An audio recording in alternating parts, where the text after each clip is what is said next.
어느 날 천사가 아주 다정하게 지내는 세 친구를 찾아와가지고 야, 너희들 소원을 내게 말해봐 그랬어요. 그랬더니 한 천사가 첫 번째 천사가 물었습니다. 너는 뭐가 되고 싶니? 그랬더니 한 친구가 이렇게 대답하는 거예요. 저는요, 별처럼 빛나는 스타가 되고 싶습니다 그랬어요. 그래 이제 천사 곰곰이 생각하더니 정말 그를 위대한 스타로 만들어줬습니다. 그리고 이 천사가 두 번째 아이에게 물어봅니다. 야, 너는 뭐가 되고 싶니? 이렇게 물었어요. 그랬더니 이 둘째 아이는 나는 킹이 되고 싶습니다. 나는 왕이 되고 싶습니다 그랬어요. 그래, 야, 왕이 된다는 게 보통 어려운 게 아니잖아요. 킹이 된다는 게 보통 어려운 게 아니잖아요. 그런데 이 천사가 그래, 내가 너를 킹이 되게 해주겠다 해서 킹이 되게 해줬어요. 이제 세 번째 친구인데 이 세 번째 친구 좀 남다름이 있어요. 뭐라고요? 선한 욕심들이 있고 또 자기 욕망이 좀 있는 그런 친구였던 것 같습니다. 그래서 이 세 친구가 곰곰이 생각하더니 첫 번째 친구는 스타가 됐고 두 번째 친구는 킹 왕이 됐어요. 이 친구는 이렇게 말합니다. 저는요, 저 두 친구 가지고 그것을 다 되게 그렇게 얘기한 거예요. 다 되게. 천사가 정말 힘든 걸 구했잖아요. 그래서 그 생각하다가 천사가 그래, 내가 그럼 두 개가 다 되게 해줄게 하면서 뭐가 되게 해주셨을까요? 스타킹이 되게 해주셨다는 거예요. 스타도 되고 킹도 되고 스타킹. 여러분, 우리는 항상 남들보다 좀 더 올라가려고 생각하는 그런 욕망, 본성이 있습니다. 사실 그래야 또 살아있는 거기도 하고요. 반면에 우리는요, 높이 올라가려고만 했지 잘 섬기려고는 하지 않는 그런 못된 본성들이 우리 가운데 있습니다. 또 우리는 항상 남들보다 좀 더 나아 보이려고 노력합니다. 그래서 어떻게 해요? 저도 머지않아 우리 딸이 월급 받으면 여기 뭐 문신인가 해주겠대요. 그래 좀 더 나아 보인대라. 그래서 제가 얘기했어요. 이왕이면 혹시 점 있으면 점도 좀 빼줘라. 아빠 점에 꽂혔구나 막 그런 거예요. 지난번에 오신 태국의 김철수 선교사님이 점을 다 뺐거든요. 막 그 쥐가 점이 팍 찍혔거든요. 막 플러스표에서 찍듯이 찍혀 있었는데 그걸 싹 제거했더라고. 2번에 걸쳐서 제거했답니다. 그래서 그렇게 될지도 모르겠지만 다 자기 본성이 있어요. 좀 더 좋아 보이고 싶고 좀 더 나아 보이고 싶은 그런 본성들이 우리 가운데 있습니다. 여러분 어떻습니까? 그러다 보니까 우리가 연약함이 있는데 그게 뭐냐면 절대로 겸손하기가 쉽지 않다는 거예요. 사실 저도 똑같아요. 뭔들 제가 더 낫겠습니까? 저도 좀 더 나아 보이고 싶고 좀 더 높아 보이고 싶고 막. 그러니 여러분 생각해 보세요. 제가 박사학위가 있으니까 박사학위에 대한 부러움이 없는 거지. 가져봤으니까. 제가 청빙 단임도 가봤잖아요. 그러니까 청빙 가본 단임 가본 그 경험 때문에요. 청빙 간 사람들 부럽지 않는 거예요. 왜? 그 자리를 가봤으니까. 이게 못된 우리 속에 본성들이 있는 거예요.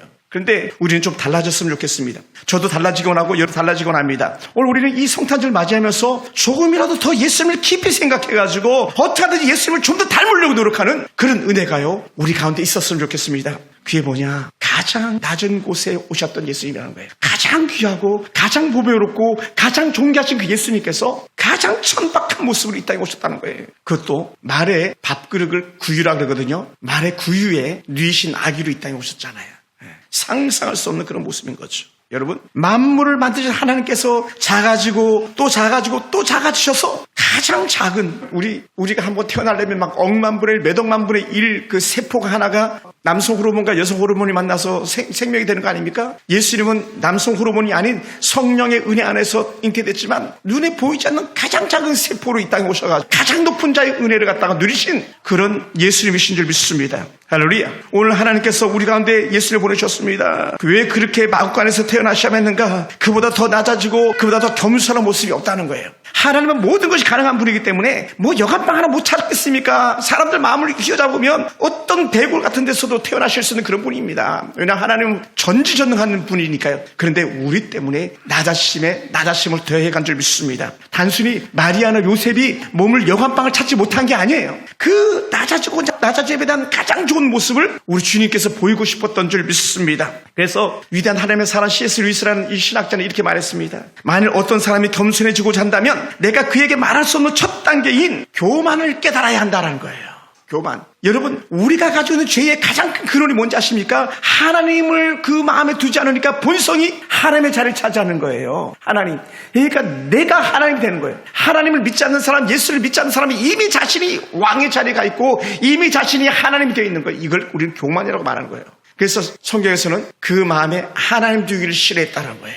그게 교만이거든요. 여러분, C.S. 루이스 말처럼 우리 철저하게 하나님 내가 교만했습니다라고 회개할 수 있는 은혜가 저와 여러분과 있기를 원합니다. 할렐루야. 또한 오늘 우리가 절대적으로 겸손할 수 있는 비결이 있다면 저는 이렇게 표현하고 싶습니다. 가장 낮은 곳에 오셨던 예수님을 날마다 생각하라. 예수님을 생각하라. 여러분, 우리가 가진 실력의 근원이 어디입니까? 올 여름에 가진 건강의 그 근원이 어디입니까? 우리가 가지는 물질의 축복이 어디서 시작됐습니까? 우리가 누릴 이 생명의 시작이 어디입니까? 다 알고 보면 하나님이라는 거예요. 처음도 하나님, 나중도 하나님, 온통 틀어서 하나님인 거예요. 할렐루야. 여러분 생각해보세요. 우리 어르신들 불같이 지난주에는 여기 같이 예배드렸던 우리 지옥순 집사님 아닙니까? 같이 웃고 떠들면서 식사했던 집사님 아닙니까? 인생이 뭡니까? 가장 막내 할머니인데 그분이 제일 먼저 쓰러지셨잖아요. 그러니까 우리는요 아무도 내 자신에 다 자인할 수 있는 사람 없습니다. 오직 우리 이렇게 고백하는 거예요. 한번 따라합시다. 하나님 은혜밖에 없습니다. 아멘. 하나님 은혜밖에 없어요. 제가 오셨던 사령관님도 제가 이렇게 전화를 하면 사령관님 안 들려, 전화 끊어, 문자로 줘 막 그러셔요. 그 멋있었던 장군이 막 7,000명을 호련하면서 그 앞에 우리가 사실함을 떨듯 했던 그 사령관님이 나 안 들려, 신목사 뭐라고. 여러분 우리의 건강 자랑 한순간입니다. 우리 처음부터 끝까지 하나님만 높일 수 있는 그런 주와 여러분 되길 주님 축원합니다. 할렐루야. 여러분 행복한 가정, 즐거운 직장, 학교 생활, 집에 들어오면 웃을 수 있는 가족 누가 주시렵니까? 다 하나님인 거예요. 다 하나님. 할렐루야. 다 하나님. 아까 오다가 재밌는 일이 있었는데 우리 애기 예한이가 심하영 선생님 집에 가서 살고 싶대요. 그러면 내가 아빠 하면 안 되잖아요. 아빠는 싫대요. 도대체 어떻게 한 거야? 우리 하영이 어딨어? 어떻게 마음을 쌓은 거야? 야, 여러분 아빠들이요 조소주의자 표현하는 것이 열심인 걸 잊지 마시기 바랍니다. 딸심인 것을 잊지 마시기 바랍니다. 잠깐입니다. 우리 하영이 남친 생겨가지고요 변심하면요 끝이 없습니다. 사람의 마음은 다 그래요. 근데 하나님은 아니야. 너 실력 아니야. 너 능력 아니야. 내가 너를 도울 거야. 내가 너를 도운 거야. 이렇게 말씀하는 줄 믿습니다. 여러분 그래서 우리 주님은요 이 아름다운 우리의 행복과 우리의 내일을 위해서 우리의 영생을 위해서요 철저하게 더 낮아지게 이 땅에 오신 예수님 것을 우리에게 보여주시는 거예요. 여러분 특별히 로마 제국의 통치 아래서 예수님 오신 것을 더욱더 분명하게 해서 호적을 정리하는 고탐까지도 우리 하나님께서 이용하시는 그런 하나님이셨습니다. 만삭의 여인이 정말 그 베들레헴에 도착했지만 아이를 낳을 곳이 없었다는 것보다 더 아프고 가슴 아픈 일은 없습니다. 여러분 우리 하은이가 보기엔 정말 그 잘 자란 청년 같잖아요. 그냥 청년 된 게 아니에요. 우리 하은이 낳을 때도 이 의정부에 가면 오해숙이라는 산부인과가 있는데 거기서 이 아이는 우리가 책임질 수 없습니다 하면서 그 의사 선생님이 얼른 상계 백병원들 보내주셔가지고 그 백병원 그래도 큰 대학병원에서 난 아이입니다. 그래도 당시 체험 나온 뉴그랜저 처음 나왔을 때 뉴그랜저 타고 가가지고 우리 사모님이 낳은 아기가 우리 하은이에요. 보통 아이가 아닌 거죠. 근데 예수님은 뉴그랜저가 어디 있습니까? 조랑말을 타고 나왔겠습니까? 마리아가. 영안방이 어디 있습니까? 없어. 우리 같으면 그래도 유대 베들레헴이 하나님의 사람들 아닙니까? 유대인들 아닙니까? 남성교를 잘하는 사람들 아닙니까? 그래도 내 방은 내줄 수가 없어. 그러면서 말구이에서 아이를 낳게 하는 이런 아픔의 정의들이 있는데 왜 그랬는가? 뭐라고요? 더 낮아지심을 우리에게 보여주신 것이죠. 그 안에 세 가지 철저한 겸손, 값진 희생, 그리고요 영원히 함께하는 임마누엘의 하나님이신 것을 우리에게 보여주시기 위해서 그렇게 오신 것이죠. 사랑하는 성도 여러분, 그러므로요 우리는 말구이에 예수님을 생각하면서 우리 세 가지를 꼭 기억했으면 좋겠습니다. 그 첫 번째는요 가장 값진 겸손이에요. 아멘. 찐 겸손. 여러분 사람이요 겸손하면 함부로 하지 않습니다. 사람이 겸손하면 함부로 말하지 않습니다. 저 국회의원들의 오만 방자하면 교만이거든요. 위정자들 정치인들의 오만 방자하면 다 교만에서 나오는 거거든요. 트럼프, 러시아의 푸틴, 전 세계 지도자 철저하게 낮아지면요 백성 곁으로 가게 돼 있는데 그러지 못하니까 교만하니까 자신들이 모든 걸 할 수 있다고 생각하는 겁니다. 절대로 그렇지 않습니다. 사랑하는 성도들, 그러므로 우리 성탄절에 철저하게 가장 낮은 자의 은혜를 가지고 있는 예수님의 값진 겸손을 우리가 배울 수 있게 원합니다. 할렐루야. 우리는 말구에서 생사를 시작한 예수님을 생각하기 원합니다. 이런 시작이 예수님의 말씀 통해서 우리에게 더 큰 은혜를 주시는데 이렇게 표현하셨어요. 마태복음 11장 29절에서 우리에게 주신 은혜 말씀, 야 나는 마음이 온유하단다, 나는 마음이 겸손하단다, 그럼 내게 배워봐. 그런 거예요. 예수님은 겸손히 봤다는 거예요. 예수님은 낮아져 보셨다는 겁니다. 하나님이 낮아지셨는데 왜 우리가 낮아지지 못하겠냐는 거예요. 야 내가 낮아졌는데 왜 낮아지지 못하겠어? 아내가 남편을 잘생기는데 아내가 안 생기겠습니까? 아내가 겸손하게 여보 당신만의 친구라고 말하는데 어떻게 남편이 함부로 하겠습니까? 철저하게 낮아지는 거예요. 철저하게. 반면에 악한 사단은 우리에게 교만을 계속 줘가지고 충동질하죠. 야 너가 왜 걔한테 지냐? 왜 너가 걔한테 비굴 하냐? 자꾸 충동질하는 거예요. 야, 넌 어떻게 부인 앞에서 기도 못 피냐? 막 친구들이 이렇게 얘기할 때도 있잖아요. 그죠? 저도 앞집에 이불 가게 사장님한테 그랬어요. 저는 집에 가면 아내한테 충성합니다. 막 농담 삼아서 이렇게 하는데. 근데 그거 아시죠? 취중, 진원, 계란, 유골이라고요. 우리는 철저하게 낮아질밖에 없는 거예요. 또 낮아지고 또 낮아지고. 그게 겸손이거든요. 교만은 자꾸 높이 올라가고 싶어하는 죄악의 죄성들이 꿈틀거리는 것이죠. 그래서 잠언에서는 철저하게 이렇게 말합니다. 교만이 뭔지 아냐? 패망의 선봉이야. 교만은 반드시 망하게 돼 있어라는 거예요. 그래서 아침의 아들 계명성아 너가 하늘까지 높아지겠느냐 내가 음부까지 낮아지리라 이렇게 했던 거예요. 교만은 지옥에 떨어질 수밖에 없는 그 말씀을 우리에게 해주셨죠. 사랑하는 성도 여러분, 그럼 우리 철저하게 겸손할 수 있기 원합니다. 두 번째는요, 우리가 예수님의 말 구유에서 기억해야 될 것이 있다면 가장 값진 희생이에요. 아멘. 가장 값진 희생. 예수님이 이 땅에 오신 목적이요 철저한 희생입니다. 자기 부인입니다. 구유의 어린 예수님이 훗날 십자가에서 우리를 위해서 자신을 내어주시기까지 더 값진 희생을 하신 거예요. 그래서 히브리서 9장에서 이렇게 표현했습니다. 9장 12절에 보면요, 염소와 송아지의 피로 아니하고 오직 자기 피로 영원한 속죄를 이루사 단번에 성소에 들어가게 하셨느니라. 원래는 지성소에는요 대제사장들만 들어갈 수 있었어요. 그런데 지성소의 휘장 찢어버릴 수 있었던 은혜는 뭐냐? 예수님의 철저한 자기 희생이었다는 거예요. 예수님의 죽으심으로 두 번 다시 양의 피를 가지고 성소에 들어갈 이유가 없었다는 거예요. 할렐루야. 철저히 겸손 희생. 우리가 따라가길 주님을 축원합니다. 할렐루야. 할렐루야. 옆에서 인사합시다. 제가 먼저 희생하겠습니다. 아멘. 내가 먼저 희생. 우리의 구원은요 예수의 값진 희생을 통해서 이루어지기 때문에 그렇습니다. 오늘 저 여러분의 삶에 은혜가 깃들이고 하나님 은혜의 복을 원하는 사람들이 있다면 그것은요 값진 희생의 열매인 줄 믿으시기 바랍니다. 더 희생할수록 더 큰 은혜가 임하는 거예요. 오늘 또한 특별히 우리에게 축복이 있으려면 반드시 피 흘림이 있어야만 하는 것을 믿으시기 바랍니다. 그 피를 우리 이렇게 표현하는 값진 희생이다. 그리고 마지막 세 번째는요, 구유에서 예수님을 생각할 때 잊지 마시기 바랍니다. 그것이 누가복음에 자주 잘 등장하는 단어인데 바로 가장 값진 임마누엘이에요. 잘 들어보셨는지 모르겠어요. 임마누엘, 따라해보세요. 임마누엘. 임마누엘을 요 단어를 가지고 이름도 많이 쓰기도 해요. 이것은 무슨 뜻이냐면 하나님이 우리와 함께 하시다라는 거예요. 하나님이 우리와 함께 하시다. 할렐루야. 어느 분이 어제 저랑 잠깐 채팅을 하는데 이런 얘기를 하시더라고요. 목사님, 내가요 담임을 그만두니까 주변에 모든 사람들이 연락을 끊어버리더라고요. 오늘 갑자기 호련히 사임할 수밖에 없었어요. 아주 잘 나가는 교회 담임 목사님이셨거든요. 아주 좋은 목사님이신데 그러면서 그러더라고요. 목사님 연락해 줘서 고마워요. 여러분, 우리는요 좋을 때나 싫을 때나 언제든지 임마누엘인 거예요. 아멘. 교회 성도들은요 교회가 좋을 때나 교회가 연약함이 있어서 아파할 때나 항상 같이 하는 거예요. 그게 임마누엘이에요. 부부 임마누엘이에요. 자녀 임마누엘이에요.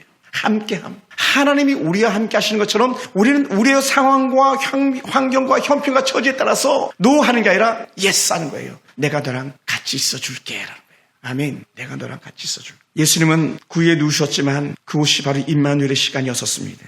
예수님께서 임마누엘의 심을 갖다가 그냥 그 자리에서 말씀하신 것이 아니라 부활 승천하실 때도 똑같이 말씀하셨어요. 28장 마태복음에 뭐라고 표현했냐면 내가 세상 끝날까지 너랑 같이 있을게. 내가 세상 끝날까지 너희와 항상 함께 있으리라. 항상 딱 있는 거예요. 점점 있는 게 아니에요. 쭉 있는 거예요. 쭉쭉쭉쭉. 아멘. 제가 요새는 저 멀리 있는 목회 성장연구소에 우리가 같이 공부도 하고 스터디 나누기도 하는데 잘 못 가요. 왜냐하면 너무 때는 멀기도 하고 또 갔다 오면 기름값이 하루에 2만 원 이상 들거든요. 제가 못 가요. 거기는 제가 갈 수도 있고 안 갈 수도 있는 거잖아요. 그들과 함께 할 수도 있고 안 할 수도 있는 거잖아요. 근데 임마누엘 하나님은 쭉 끝까지. 아멘. 계속 잘 때도 깰 때도 직장 갈 때도 직장에서 돌아올 때도 쭉 어디까지 가장 낮은 자의 자리로 들어가는 그 죽음의 시간까지도 우리 주님은 우리에게 임마누엘이에요. 그래서 죽음 자리까지 같이 가주신 분은요 임마누엘 하나님밖에 없어요. 아멘. 그래서 제가 아침에도 글을 하나 이렇게 썼는데 아침에 쓴 글에 그랬어요. 가장 좋은 것을 잃었던 한 해였다. 그래서 이제 친구에 대한 글이었어요. 노래를 듣는데 그렇게 슬프더라고요. 가을에 낙엽처럼 사라져버린 그런 비슷한 노래요. 30대 요절했던 가수 김광석이라는 분이 부르더라고요. 저 처음 들어봤어요. 그 노래를. 그래서 제가 갑자기 친구가 생각난 거예요. 친구가 훌쩍 떠나버렸잖아요. 밥 한 끼 못 먹고 떠났잖아요. 근데 우리 주님은요, 너 여러분이 깨닫든지 깨닫지 못하시든지 항상 임마누엘이에요. 아멘. 여러분은 하나님을 잠시 함께 접어두고 잊을 수도 있는지 모르겠지만 하나님은 손바닥에다 내가 너를 새겼다고 말씀하시거든요. 손바닥에다가. 보기만 하면 김장수, 보기만 하면 김효수, 보기만 하면 심지어, 보기만 하면 심하여 흘러서 하나님 늘 보는 거예요. 이게 뭐라고요? 임마누엘 하나님이에요. 그런 산선들은 저와 여러분 혼자가 아닙니다. 임마누엘 주님이 그것을 우리에게 더 보여주시기 위해서 바통 체인지가 이루어졌는데 예수님은 승천하시고 사시사철 24시간 떠나지 않는 보혜사 성령님을 우리에게 보내주신 거예요. 아멘. 여러분이 성령님이 계심으로 임마누엘인 거예요. 그래서 이 성령님이 함께하고 있다는 것은 1000번, 10,000번 강조해도 지나치지 않아요. 예수님 이 땅에 손이 오신 것만큼 그보다 더 갑절이 있게 소중한 것이 있다면 우리 주님이 우리에게 영을 보내셨는데 하나님의 성령을 우리 가운데 보내신 거예요. 성령이 우리 안에 거하심으로 임마누엘의 하나님이 함께하는 증거가 된 줄 믿습니다. 그러면 사랑하는 성도 여러분, 가장 여러분이 힘든 시간에도, 가장 힘든 어떠한 순간에도, 또 때로는 우리가 저 밑바닥 죽음의 시간이 이를 때에도 여전히 하나님의 임마누엘은 나와 함께하고 계시를 믿으시기 바랍니다. 할렐루야. 내가 가장 행복한 시간에도, 가장 내가 외롭고 쓸쓸한 그 시간에도 성령님은 나와 함께하고 있는 거예요. 때로는 가족들이 나를 무시합니다. 가족들이 나를 버릴 수도 있습니다. 그러나 하나님은 나는 너를 싫어 버림받지 않게 하리라 하신 거예요. 할렐루야. 그래서 성령이 함께 하심으로 임마누엘이 우리에게 적용되었습니다. 성령이 함께 하심으로 임마누엘이 우리에게 응답되었습니다. 이 땅에서도 임마누엘의 하나님이 천사에서도 우리와 함께 하시겠다고 하신 임마누엘의 하나님이신 줄 믿습니다. 그러면 사랑하는 성도 여러분, 이 성탄절에 하나님이 우리와 함께 하심을 더욱더 깊이 경험하기 축원합니다. 할렐루야. 옆에 사람 툭툭 치면서 합시다. 당신에게 하나님이 함께 하십니다. 아멘. 당신에게 하나님이 함께 하십니다. 제가 올해도 잊지 못하는 거 그 하나, 죽어. 왜 안 죽어? 왜 당신 안 죽고 나를 이렇게 힘들게 막 어느 할머니가 희명병원에서 얘기했던 생각이 납니다. 부인은 남편한테 죽으라고 해도요, 하나님은 그 남편과 함께 하시는 거예요. 아멘. 누구와? 저와 여러분과. 그러면 사랑하는 성도 여러분, 만약에 어떤 사람이 여러분에게 와서 다시 세 가지를 물어본다면, 천사들이 와서 또한 너 뭐 갖고 싶니 물어본다면 저는 이렇게 말하고 싶습니다. 첫 번째는요, 겸손. 그 값진 예수님 닮은 겸손을 내가 받기 원합니다. 야, 한 가지 더 말해봐. 그런 다음 저는 또다시 이렇게 고백할 겁니다. 나를 위해서 십자가의 담보 그 희생을 보여주신 그 주님의 모습으로 내가 희생을 닮아가기 원합니다. 그 고백하고 싶습니다. 그리고 마지막 세 번째, 나를 사랑하시는 하나님, 임마누엘 하나님 것을 날마다 잊지 않고 달려가게 하시옵소서. 날마다 잊지 않고 임마누엘의 주님이 저와 여러분과 함께 하시길 믿으시기 바랍니다. 구유는 하찮고 초라해 보이고 또 가장 비참한 모습인 것 가운데 있는 것 같지만, 그러나 임마누엘의 주님은 가장 찬란한 빛입니다. 알라이트. 나는 빛이다. 그 빛 대신 예수님께서 오늘 우리 가운데 임마누엘, 그럼 우리도 밝은 빛이 되는 거예요. 사랑하는 성도 여러분, 이 은혜를 가지고 우리가 예수님을 닮아 가길 원합니다. 구유에 누우신 예수님 바라보면서 나도 겸손, 나도 값진 희생, 나도 임마누엘의 주님을 따르기 원합니다. 이 고백이 이 성탄의 가장 아름다운 저와 여러분의 고백되길 주여 축원합니다. 기도하겠습니다.